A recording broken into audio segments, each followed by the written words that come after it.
It's Basic Folk, where we have honest conversations with folk musicians. It's Cindy. Hi.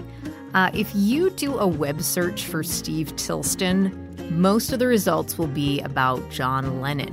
You see, Lennon wrote a letter to a young Steve offering him some advice, but Steve did not know about that letter until decades later. His story would eventually become the 2015 film Danny Collins, starring Al Pachino. Steve's talked about this subject probably 1,000 times, and it might be the biggest thing that defines his career. However, there is so much more to talk about with Steve. He's worked with folk legends Fairport Convention, Bert Jansch, Maggie Boyle, Chris Smither, and many more. His latest album, Such Times, has incredible energy and his signature British folk guitar playing. Steve talks about his partnership with the late Maggie Boyle and how she was instrumental in deepening his interest and knowledge of Irish music. He reflects on how his children's interest and careers in music have kept him engaged and involved. This is the 50th anniversary of Steve starting up in the music business. We talk about all this, and yes, we talk about the John Lennon letter too. We'll get to our conversation with Steve Tilston, but first, let's hear a clip of the new song Daylight Rising from Steve Tilston, and then we'll get to our conversation on Basic Folk.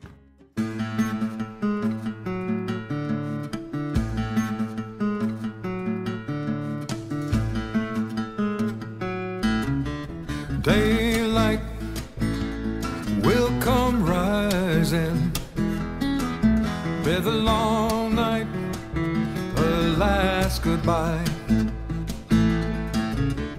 Daylight will come rising, and an ill wind will lay down to die. There will come a time to open wide the windows, get up out of bed and weave across the floor. Leave behind the shadows, take your aching bones outside the door. What was your town like growing up, and what was your home like? Well, you see, Leicester is it's quite a wealthy town, but it's pretty nondescript, really. So it's really kind of the epitome of Middle England. And I was aware of, although I was very young when I left Liverpool, my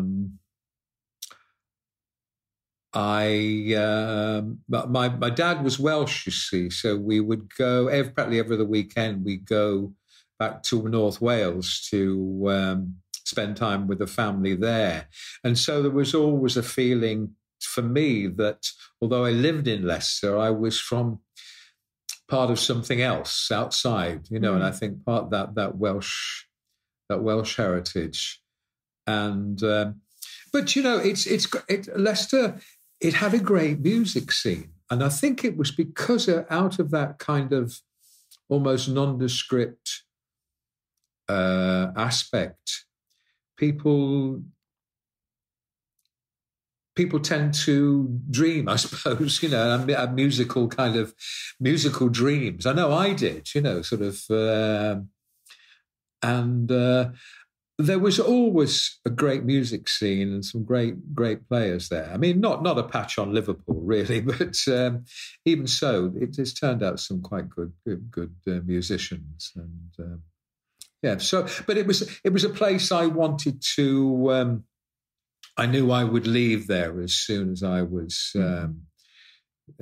able to, you know. And at the age of 20, I moved down to London because by then I knew that I wanted to be a professional musician, and I knew that to make it, in inverted commas, I'd have to move to London. That was the perceived way of doing things in those days. Nowadays, people don't really see it the same, you know, but certainly. How far is Leicester from London? It's just over 100 miles, so it's not very far. Not in American terms, it's not. I want to hear more about what it was like to feel more Welsh than more. So I'm an American, obviously, yes. so I don't like exactly know the terminology, but like Wales, it's my perception that it's like a very special place kind of outside of England. Yes, it's kind of it's on the west, and you see the Welsh were the original inhabitants of Britain before the Saxons came, and so the Brythonic Celtic people, and so I mean, not that I was aware of that when I was a kid, but I just was aware that it was something other. I mean, I remember my grandmother, who was speaking Welsh for most of it, for her early life, taught me how to say Llanfair Pwlgwyn Geth go Gerell Wendrop Llantyselio go go goch, which is the, and little things like that, just made me kind of feel it. That's a crazy language. Yeah, well, it's the original language of the British Isles, right up to Aberdeen. Before the Scots came in, the Gaelic Scots came in from Ireland. So most of Britain was speaking Welsh, Brythonic, Celtic. So so it's kind of, and I suppose it was. My dad would kind of romance it quite a lot, especially when we across the border, and he would sort of start speaking with a kind of more of a sing-song Welsh accent, which to my mother's embarrassment. It sounds like it was more of a cultural touchstone. Yes, that's what it was for him. Yeah, absolutely was. But he it was all good fun. He would make a joke of it, but it was kind of meeting some of these relations. And I knew they were different. Yeah. How were you listening to music back then, and who was kind of bringing you the good stuff? Right. Well, I think it was, I've got turned, my very first girlfriend was an Elvis Presley fanatic. So I would be at the age of 12, and she basically turned me on to Elvis. And I remember hearing it was Scotty Moore's guitar playing that, as much as Elvis's voice, that got me. And and then from there, of course, the Beatles hit and started being really popular all over the world, and a lot of other Liverpool bands. So I've been born in Liverpool. I was I felt a certain pride, the fact that even though I'd not been back there since, I'd been back to see relatives, but I'd not, lived there since I was a toddler. So it was, and everybody then basically had a guitar. And I mean, like the school bus, we'd have a 20-mile journey every day there and back.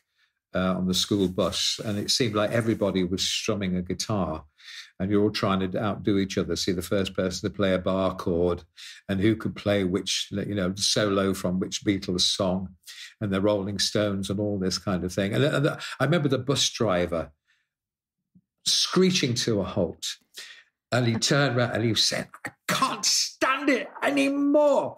And he said, "And you, Tilston," he said, "get your greasy head off that window." Because everybody used to have Brill cream, you see. Everybody used to kind of like... but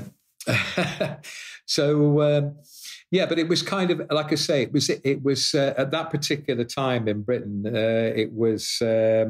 everybody was in a band. They were all forming bands. And I had a band called The Heartbeats after Buddy Holly's song, The Heartbeats. And our first gig was at the local youth club. And we had a drummer who was the most atrocious drummer ever, but he actually owned a drum kit. And his name was Fred. And I remember we turned up to the youth club to do this, our first ever gig. And we were billed as Fred and the Heartbeats. Oh, man. And my heart sank. How old were you? I would be about 13, 14, I suppose then. Yeah. Wow.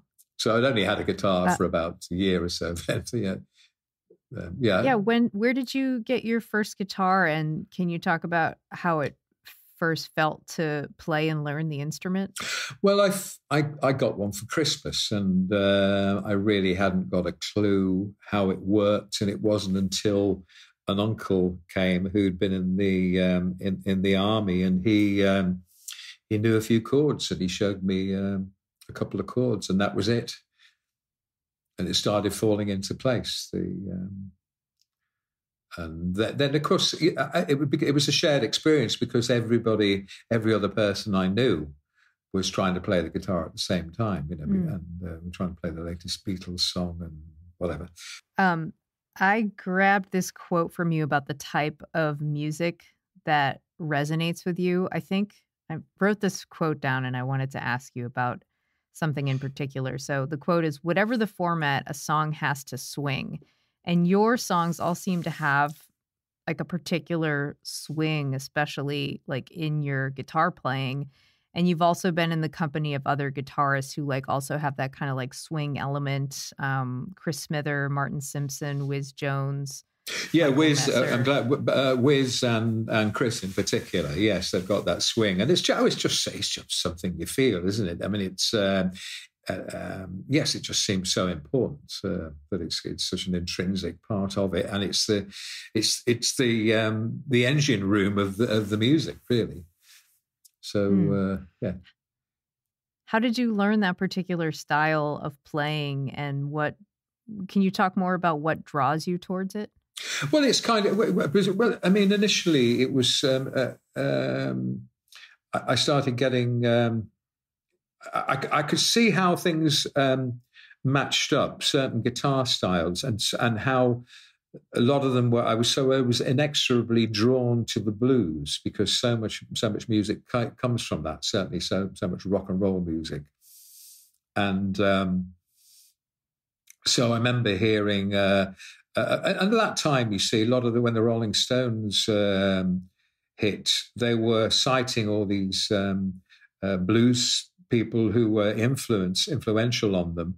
And so it became incumbent on us to, when you walk down the road to catch the school bus, you had to have a couple of obscure blues records under your arm, like the most obscure, the better. Like sort of, somebody was outdid us all by having an album by a fella called Sleepy John Estes. And I thought, Sleepy John Estes, what a name. It's fantastic. What's he like? It's got to be great with a name like that. And yes, so it's, so it was amazing. Would you take them to play them and on a record player at school? Yes, we had, by then I was in, getting towards the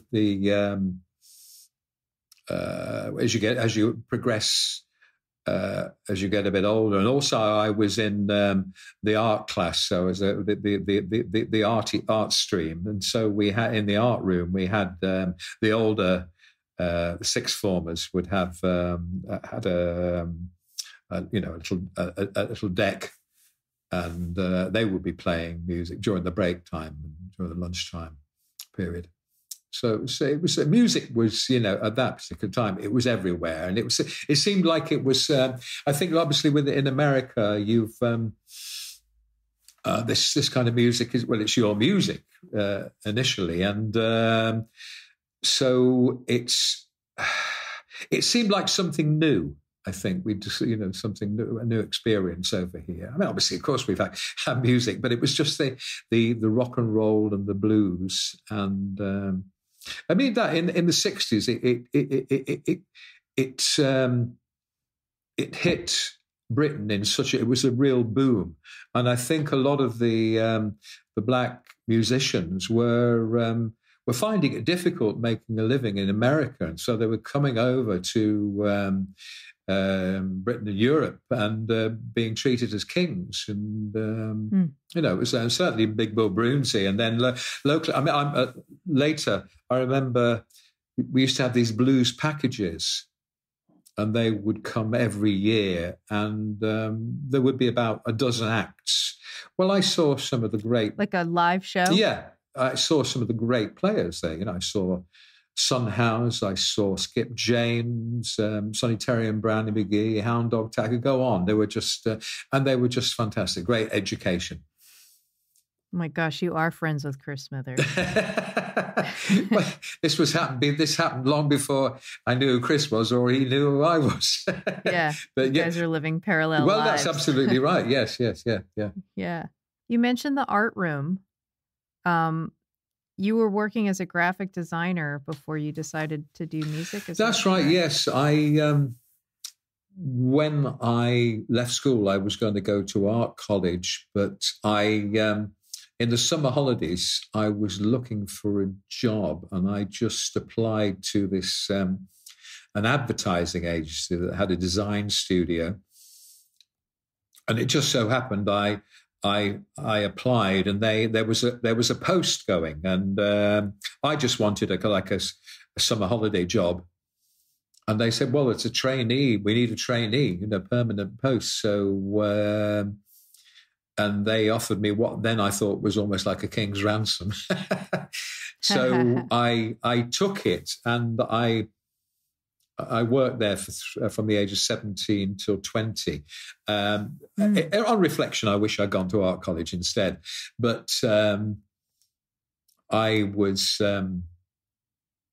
basically I was designing things like beer mats and for sale signs and biscuit boxes and things like that. It was, after a while, it was quite. I found it quite tedious, and I was then earning more money as a musician. I was starting to get booked, and one time I fell asleep on my desk as I was burning the candle at both ends, and this fella McLachlan, who became a famous cartoonist, he drew the outline of my head on my desk with Zs going up, like a succession of Zs coming out my nose. Zs. I get that. Yeah, sorry, Zs. Yeah, like you're sleeping. Yeah, Zs. Zs. Yeah.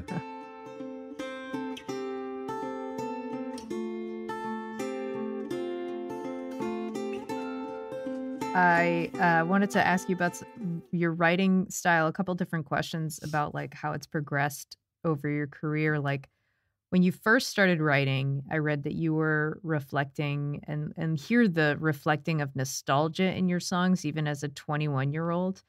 How has your desire to be sentimental impacted your songwriting over the years? Well, it always creeps in, sentimentality, whether I like it or not.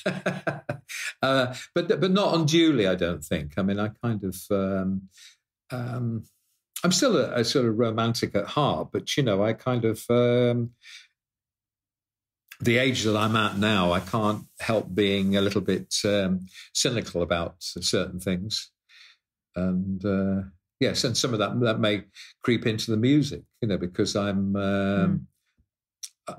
document life as I see it. And yes, so sometimes I may have a slightly jaundiced view of aspect of things. But, I can still see the beauty and joy in life. And so I document that as well. So hopefully in equal measure. I don't take you for a cynic after knowing you for 5 minutes. Well, I think unfortunately I am becoming quite cynical, and I try and fight it. But it's the political situation is certainly over here doesn't leave me with a great deal of joy. But I'm still. It's still balanced with a certain amount of natural optimism. So I'm not I'm not a total cynic by any means, but maybe it's a kind of acid realism. I don't know. But, I read this interview that you did in the 90s where you said you don't like songs that don't mean anything. And then specifically in this interview, you said you didn't like Oasis songwriting. Is that what it is? And then you also, it was funny. You're like, I'm paraphrasing, but you're like, the songs don't mean anything. And then they get stuck in my head, and I know they're going to make a lot of money, but I can't stand it. And then I also like what you said. Songs that are written in your teens are like a courtship ritual, really, like a verbal plumage, which, I mean, I know that an interview from the 90s at this point is like almost 30 years old, but just like really interesting takeaways there. How have you seen the arc of your songwriting career, and how do you reflect on your past selves, and where are you now with your writing? Well, I know you said you were cynical, but I don't believe it. Okay. Well, funny, actually, now I can vaguely remember that quote about Oasis. I think it was probably because my son was playing them incessantly at home. And I remember banging on the door and saying, yes, but what does it mean, Joe? What does it mean? What's he actually saying there? And Joe's like, well, I don't know. It's just... and, how it feels. Yeah. And, it's interesting because the album I did prior to this last one was a retrospective and I called it Distant Days. So I went back and I basically dug in the permafrost of my past and dug out these songs and going right back to my first album and to create this album of Distant Days, a retrospective album. And some of the songs I played the same, some I had to change because my voice is lowered, and some I just thought, well, actually, this will be better if I totally rearrange it. But it was interesting going back because it put me, I think this is the going back and revisiting songs because they are little capsules of time. And you open them and you kind of like, it's almost, you can smell that time. You can really be there in that time. So it was really interesting, quite fascinating, but not always pleasant, because I would remember certain things that were happening at that time, and so maybe certain things that I'd said that weren't, maybe I'd wounded somebody, I'd hurt somebody, and also been hurt before. So it kind of opened up a lot of stuff that had lain dormant, been subsumed, but in a way, quite cathartic to be able to do that. And so I as to whether I've progressed as a songwriter, I have as a musician, because I now know a hell of a lot more. I'm and understand, the music and the theory, etc. But actually, whether that makes me a better songwriter, I don't know.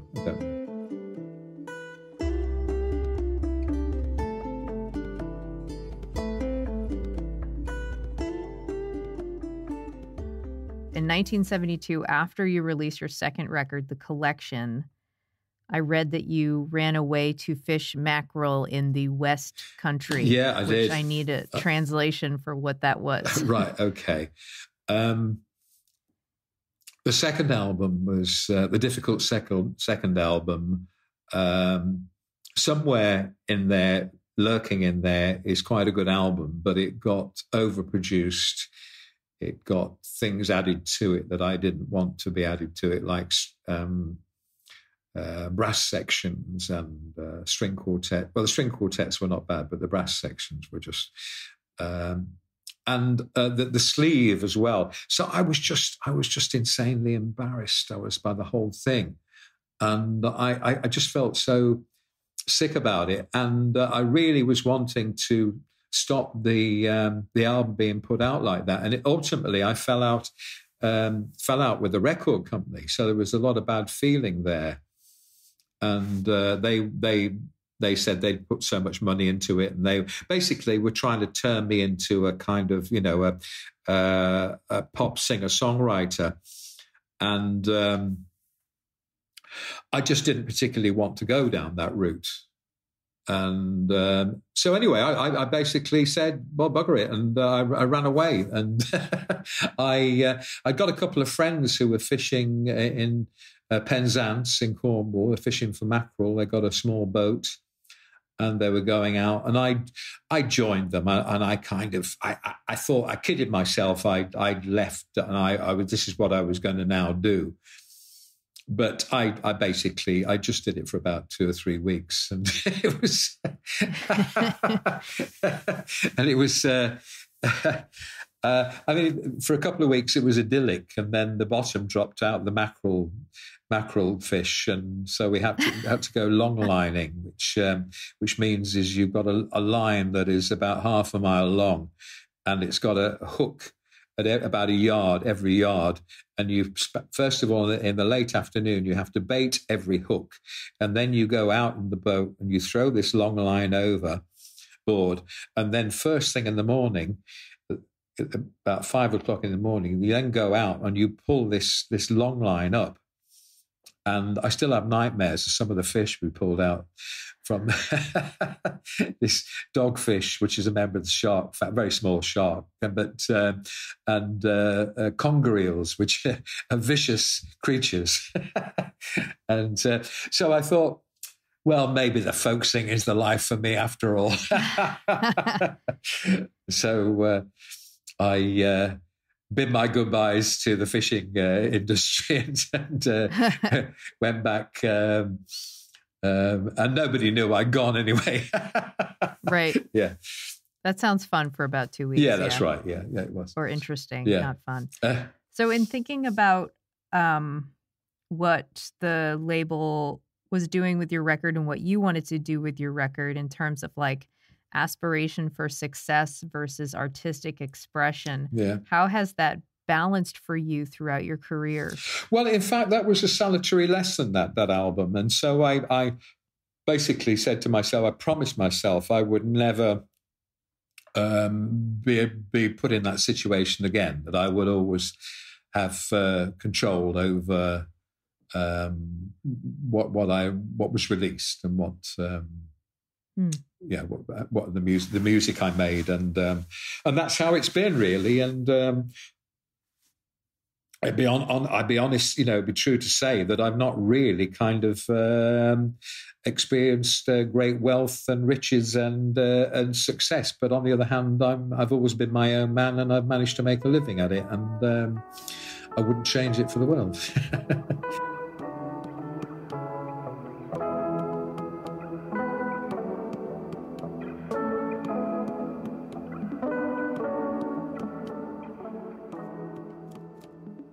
I wanted to hear more about your musical partnership with Maggie. She was an extremely talented Irish flute player and singer, and you were someone who was interested in Irish music. So how did collaborating with her deepen your connection to that style of music? Oh, without a doubt, because once Maggie and I got together, whether I liked it or not, I was immersed in Irish music, because that was her life and her family's life. Her father was kind of like the capo of the London Irish scene, and so it was ever present, and so it was great. It was a very enriching experience, musically speaking. There were no two ways about it, and of course, out of the when we started playing together as a duo, that we then were asked by John Renbourn to form Ship of Fools with him, and we came and toured the States a couple of times, and then we were also asked by there's a very prestigious ballet company called the Ballet Rambert in London, and we were involved with them in an Irish ballet called Sergeant Early's Dream, and we were involved in playing the music there. And we toured, the world with that as well. Went to Egypt and Jordan and Poland behind the Iron Curtain. So it was kind of quite fascinating times, interesting times.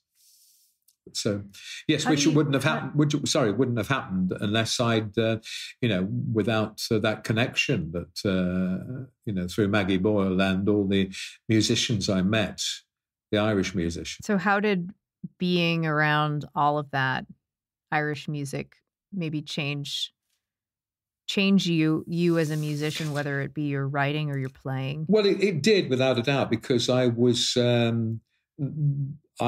then thrown into learning how to play quite a lot of it, because I would be accompanying Maggie singing and playing, and also I just got fascinated by it, and I wanted to, it's like anything when you kind of get fascination and an obsession, and then you want to do it to the best of your abilities.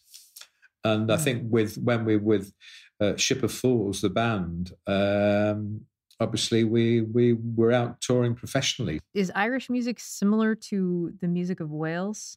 Not really. I mean, there are certain similarities. I mean, the thing is, because obviously there are songs that are common to both the English, Scots and Irish tradition, because obviously a good song knows no national boundaries. It's like a good joke. You tell it, and then it will change to a certain extent. Obviously, before recording devices were invented, so that you would get a variation. So it was like, and it's obviously like how American music came about with. So a lot of the British and Irish music that was taken over to the States obviously developed its own flavour, because they'd lost the original reference point other than the words and the initial tune. But I mean, obviously the playing, the style of playing would change quite drastically.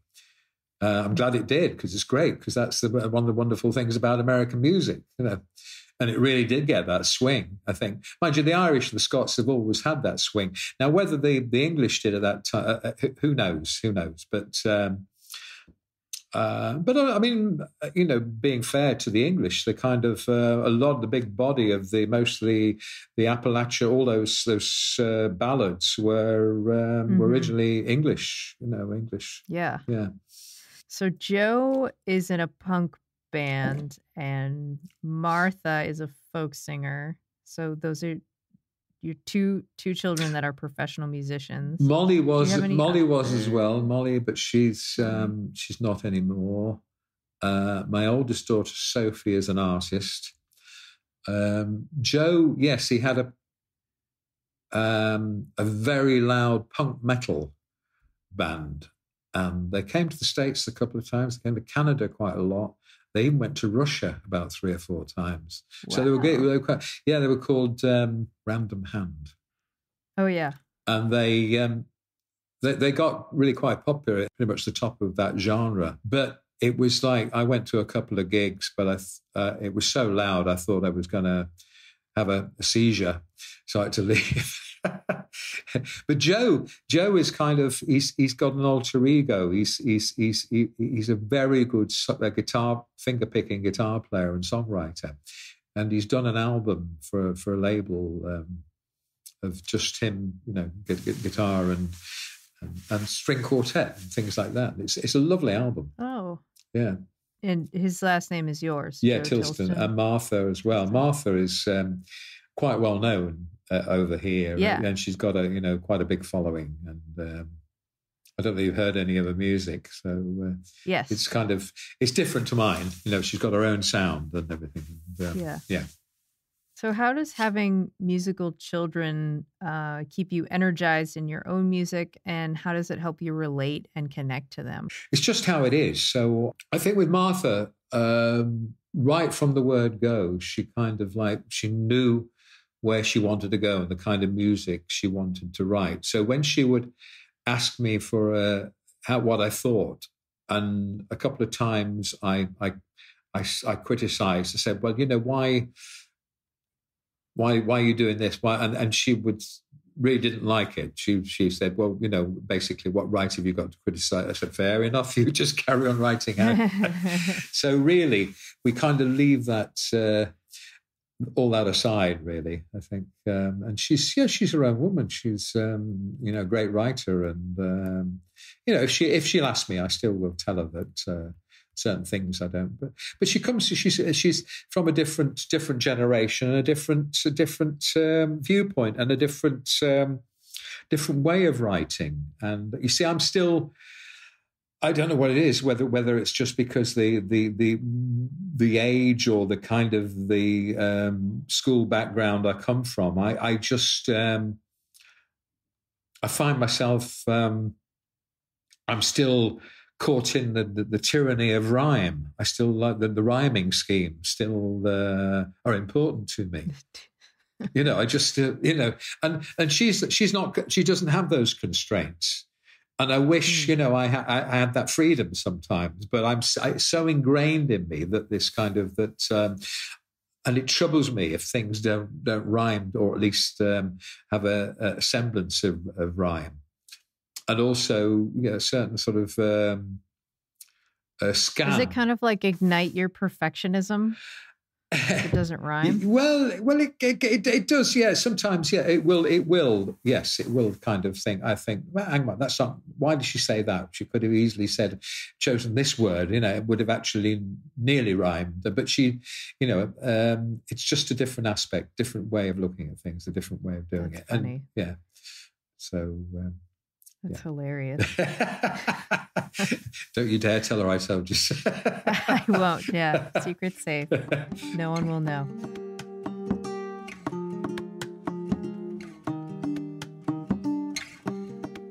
Okay. So this is the John Lennon portion of the interview, because Googling Steve Tilston, you cannot help but come across at least 100 articles about this very topic. So in 2015, the movie Danny Collins came out. It was written and directed by Dan Fogelman, and it was super loosely based on your experience. John Lennon wrote you a letter in 1971 after reading an interview where you expressed concern about fame and fortune impacting your artistic integrity. How are we doing so far? That's it. That's right. That's right. Okay. Yeah, you're spot on. And so the letter, let me just read a little bit of it from John Lennon to you. Being rich doesn't change your experience in the way you think. The only difference basically is that you don't have to worry about money.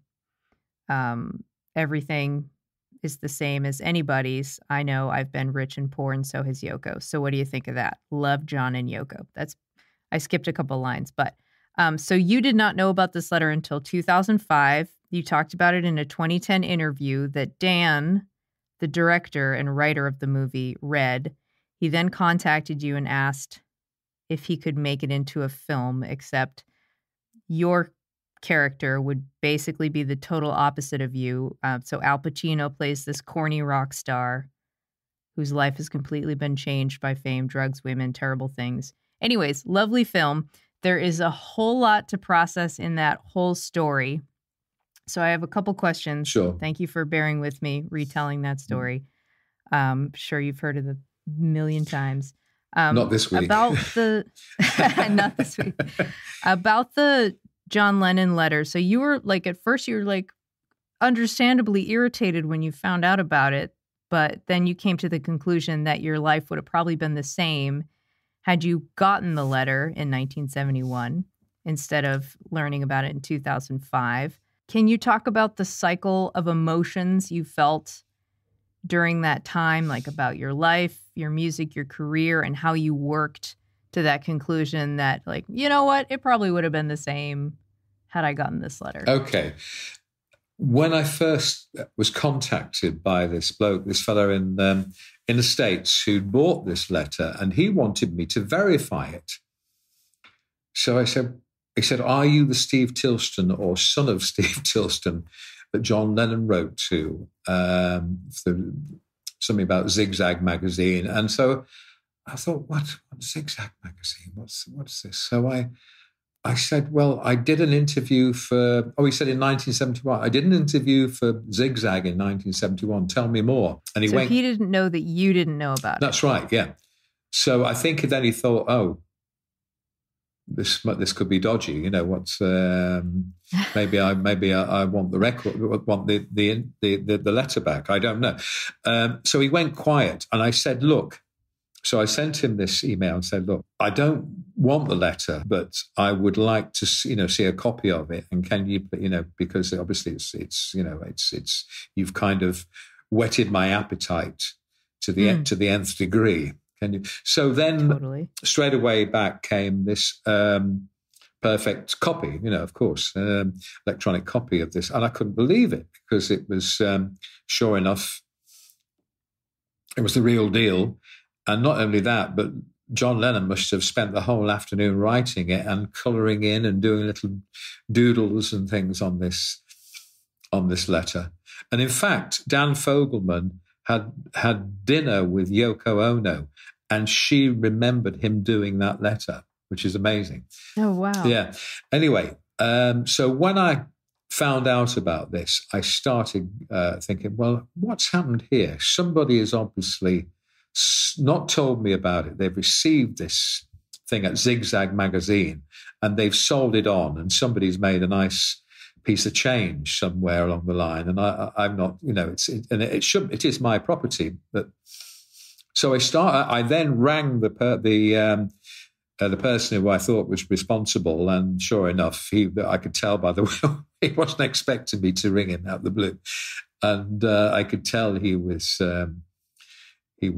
tried to backtrack, but I knew that I said, well, I want you to compose yourself, and I'm going to ring you back in a week's time. And anyway, I did, and in the succeeding in that week, I found out that he got a bit of a heart condition. So I thought, oh God, no, I don't want a guy responsible for giving him a heart attack or anything like that. So anyway, jeez.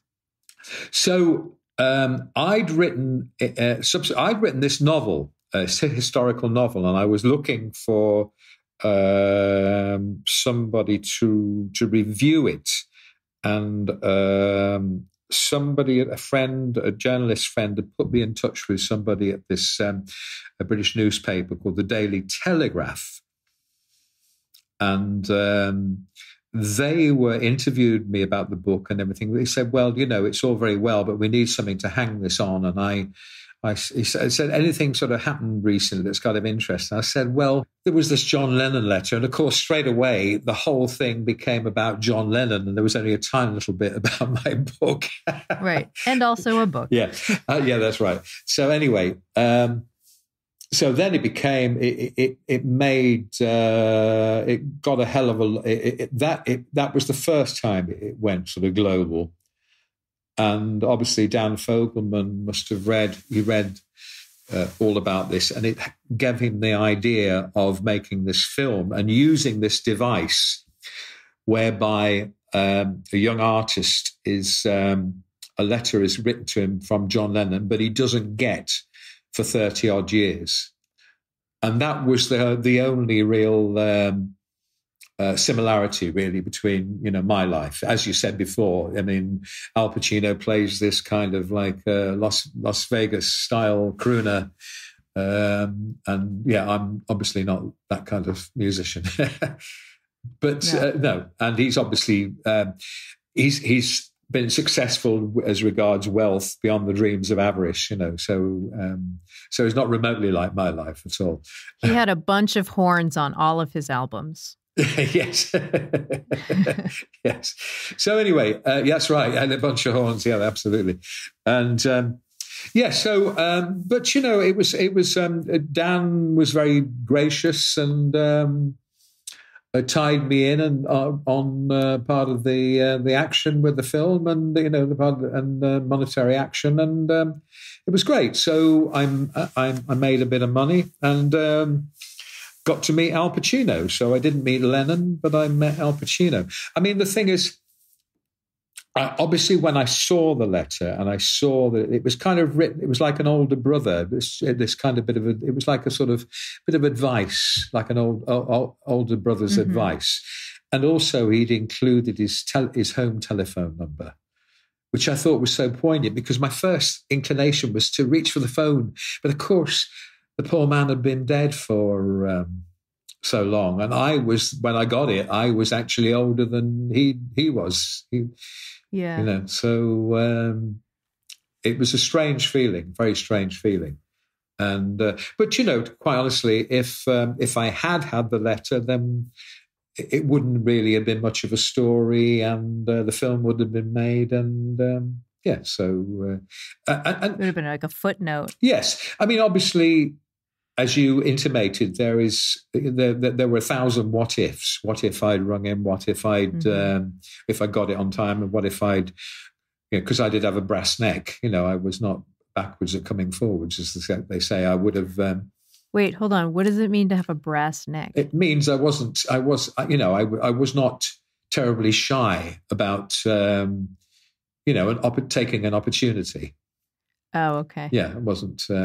So I would have rung, and I think the fact that he included his telephone number there was a kind of an indication to ring him.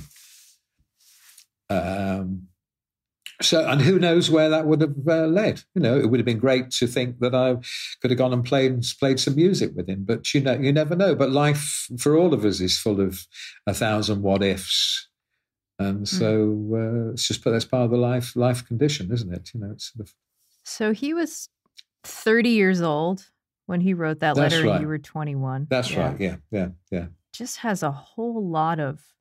Like, it's either there's a whole lot of self-confidence in what he's writing, or he read your interview and he maybe was like bothered by the fact that maybe, bothered by an inkling that like fame and fortune could have changed his artistic integrity. That's right. Yes. There's two ways of reading it. Yes. Either he was troubled. He thought that, now, whether it was also because the Liverpool connection, maybe, because I think they kind of that article mentions the fact that I was born in Liverpool. So maybe there's a kind of, maybe that's why he made the connection. Who knows? I mean, as someone who's been 30 years old myself, I can't exactly say that like when I was 30, I would be in that position to exude that wisdom without some kind of like. Yes, but if you look at Lennon's development, I mean, he was one of the most famous people in the world at that time. He'd also his experience was way different than he'd also become very political, and all that the peace movement he was involved in. So maybe it was there. Maybe what? Sorry? Just interested. I was just interested in like what you thought about the concept of like his projection. Yes, well, it's kind of both those occurred to me. First, I like to think it was a bit of elder brotherly advice, but on the other hand, I could have needed. And then the cynic wakes up and. Well, it could have been needled by who is this young upstart? Sort of like taking himself so seriously. Yeah, of course. Have you still not ever seen the real letter? No, I've not. No. Wow. No. But I don't lose any sleep over it at all. I've seen the exact copy, so I don't really need to. It's kind of yeah. I mean, that was a huge story for you. It's crazy. Like in researching this interview, I found. It must have been like 50 articles about it. I know. Just in a way, looking you up. But what happened was it then sort of started taking over, and like you say, that whenever my name comes up, it's inexorably entwined with the John Lennon letter, and to some degrees, it's a bit irksome.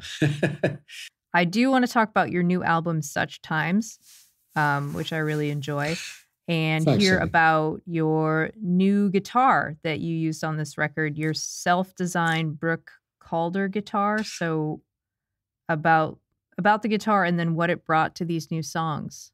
Yes, well, the thing is, I had it in the attic when we started off this interview, and I would have shown it you, but of course, I'm not going to go back up the top of the house. Three stories. Are you holding it on the cover? Yes, but you can't really see much of it. It's basically an offset. I suppose instead of a cutaway, like some guitars have a cutaway on the treble side. This has got more like a slope away, and it's not a kind of radically different guitar.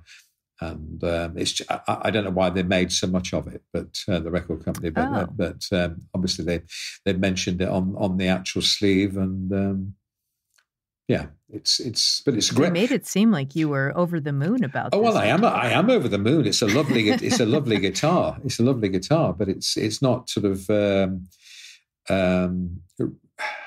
radically different. I'll tell you what, look, to me, the best sounding guitar. Are you a guitar player at all? Do you play guitar a bit? No, I have held a guitar. You've held a guitar. Well, the best way was describing it, instead of a cutaway, it's a slope away. So on the bass side, bass strings, it hits the neck hits the guitar body on the 12th fret, and on the treble side, it hits it at the 14th fret. So it's just an offset as opposed to a cutaway. And that's all. It's not radical stuff. I can't wait to look that up and find out what that means. You are now 50 years into your career. How does it feel now to release new music versus at other points in your career? Well, this one obviously made under radically different circumstances. It was started before the pandemic and the first lockdown, and I just obviously I needed some distractions, and writing music is to me is the ultimate distraction. It's great. That's why I love it, and it's a distraction from whatever you want to say, boredom, extraneous frustrations and things. It's so you're in your own world. Global trauma. Yeah. Well, yes. Yeah. But I mean, unless you choose to write about that, obviously. Right. Then. Yeah. Diving right in. Yeah, absolutely. Diving right in. Yeah.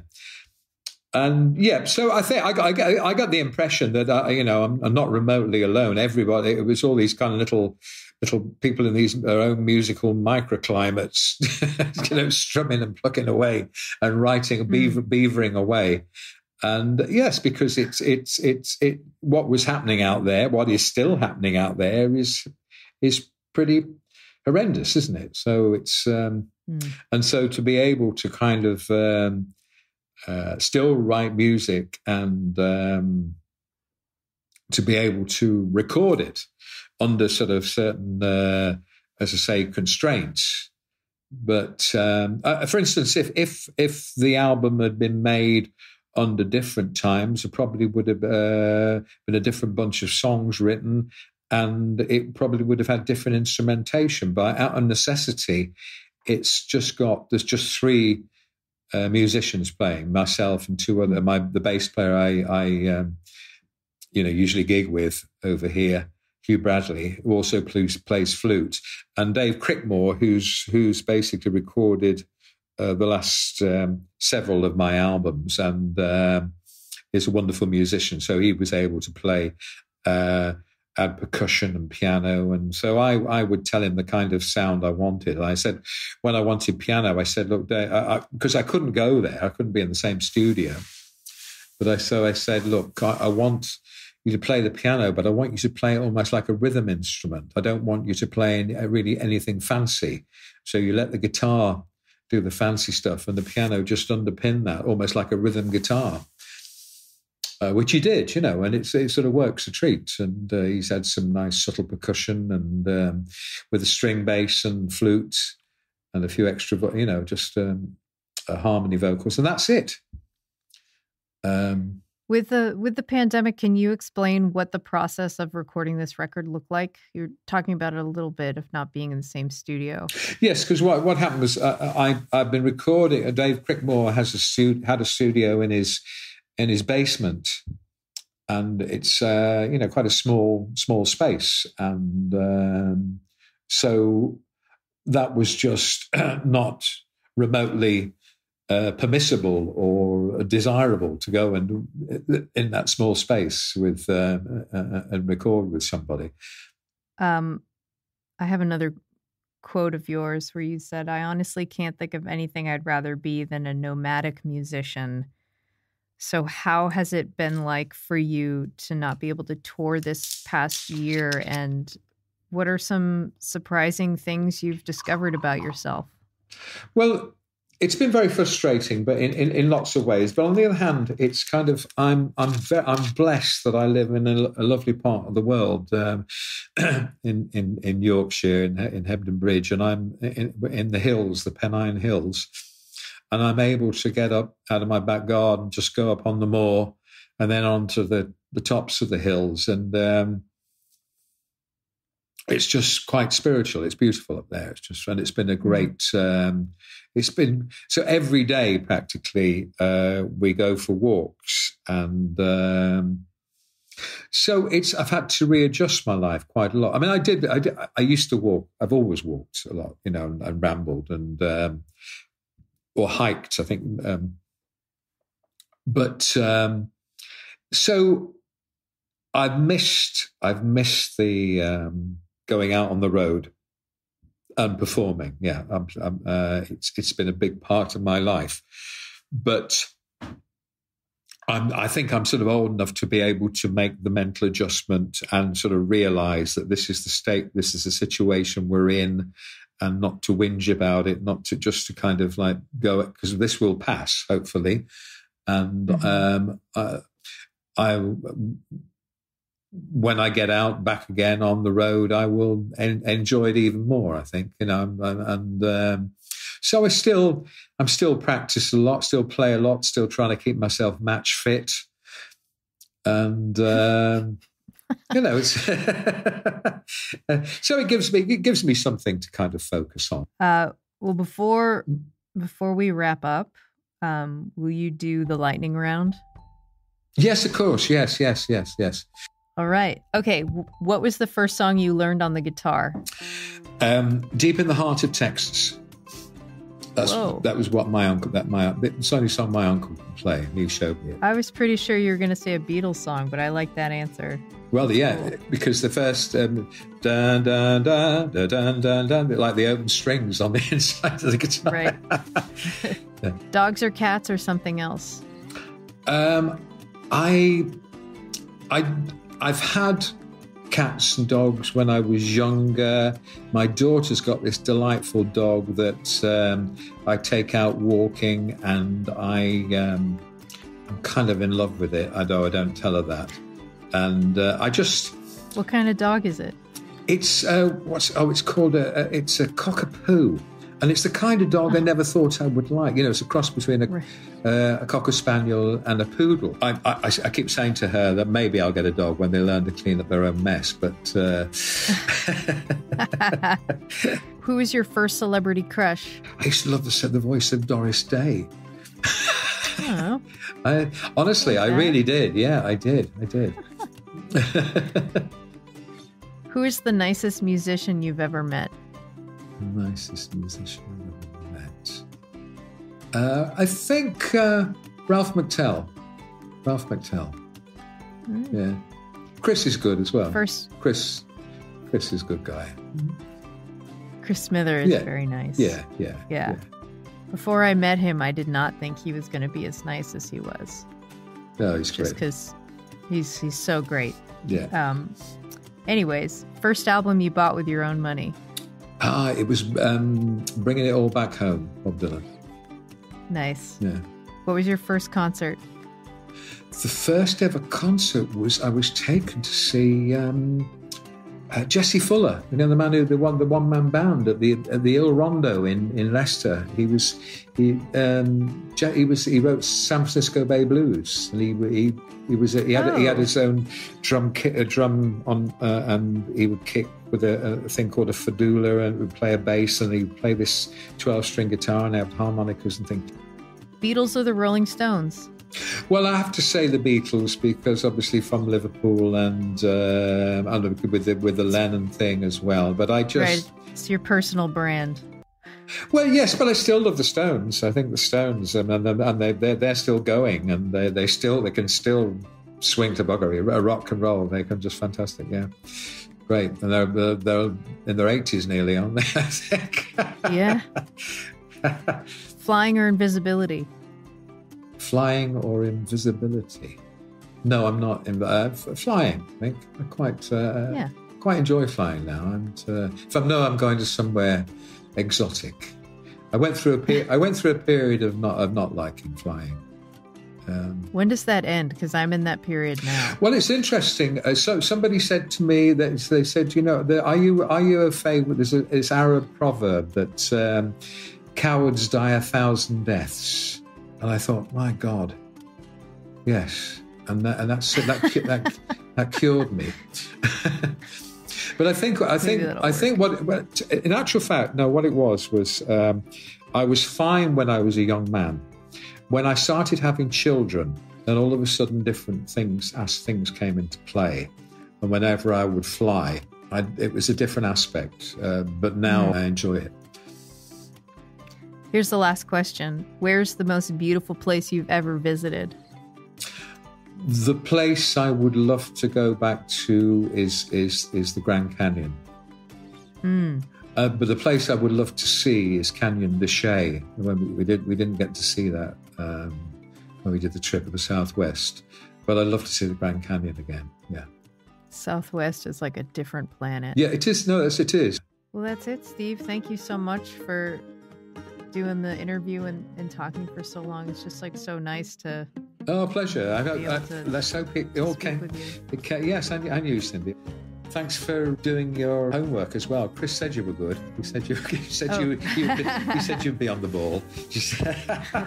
That's awesome. Yeah. Well, I'll see you at Club Passim. Yes, I hope so. Be lovely. Be very nice. Yeah. Basic Folk this week was produced by Eric Norwood. Basic Folk is on the American Songwriter Podcast Network. Alex Stanton of Townspeople composes our music.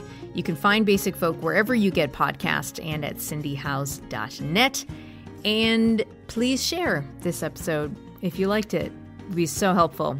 All right. Okay. Talk to you later. Bye.